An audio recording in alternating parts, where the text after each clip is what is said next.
Have you ever wondered how the 2008 recession happened? Well, to know how it happened, let's go through the video to see how we can prepare ourselves for the 2024 and 2025 recession.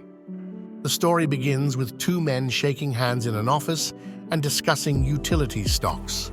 Jared initiates the conversation by sharing that in the late 70s, banking was not a lucrative profession.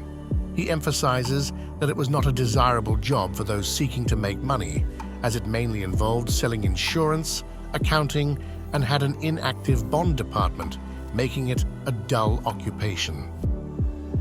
The narrative takes a turn when Louis Ranieri arrives at Salomon Brothers. Louis enters the room, gathers everyone, and urges them to generate profits. In this same scene, Jared points out that Louis unknowingly revolutionized the banking system with his simple idea of securitization. Louis's securitization concept enabled the pooling and rolling of various cash flows from debts, such as credit cards and mortgages, into bonds. A man in the room expresses interest, stating that it aligns with their company's goals and initially commits to buying $20 million. However, he later changes his mind and decides to purchase $25 million. Money begins pouring in, leading them to venture into expensive clubs.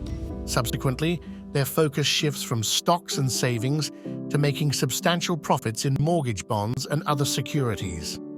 Unbeknownst to them, banking evolves into the #1 industry in America.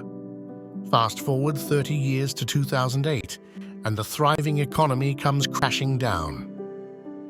Louis's mortgage-backed security ultimately collapses the global economy, catching experts off guard. Few individuals, however, foresaw the impending disaster. The scene shifts to Michael Burry, who is sitting in his office with a drumstick in hand, conducting an interview with a young analyst. Burry, prompted by his wife to share more, reveals a childhood incident that resulted in him having a glass eye. In a flashback, Burry experiences embarrassment when his eye falls out during a football game. Due to the glass eye, he believes social interactions are awkward.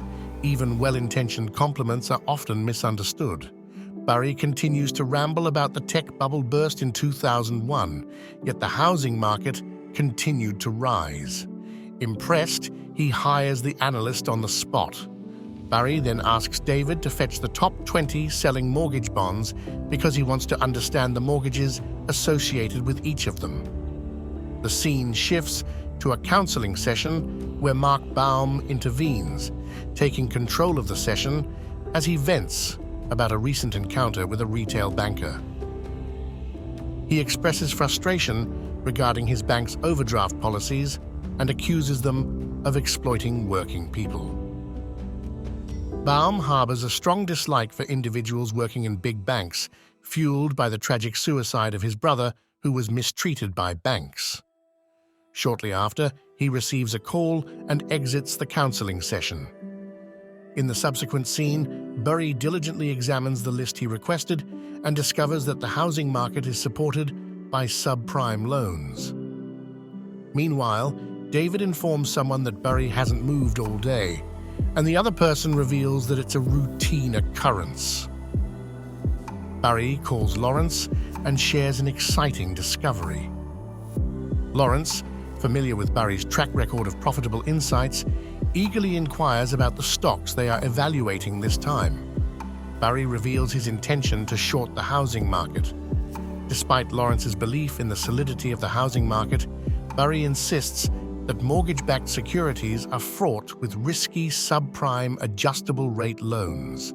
He predicts that when a significant number of adjustable rates kick in, the failures will lead to a 15% default, rendering the entire bond worthless. Lawrence suggests focusing on profitable stocks, but Burry is determined to pursue the shorting strategy. The call ends with Lawrence saying they'll discuss it later. The scene transitions, featuring Margot Robbie in a bubble bath, explaining what a mortgage bond is. She dismisses the significance of subprime loans, claiming banks created them to bolster their mortgage plans. In the subsequent scene, Barry attempts to convince Lawrence that bonds are worthless and the housing market's sustainability relies on these loans, expressing his desire to short it. Lawrence questions how they can execute this plan, given the absence of insurance contracts or alternative options for mortgage bonds due to the stability of banks. The scene shifts, and we see Baum calling his wife to vent his frustration, leading to a discussion about Baum's deceased brother. That's all for this part. Like the video and click here to watch the next video. And don't forget to subscribe the channel.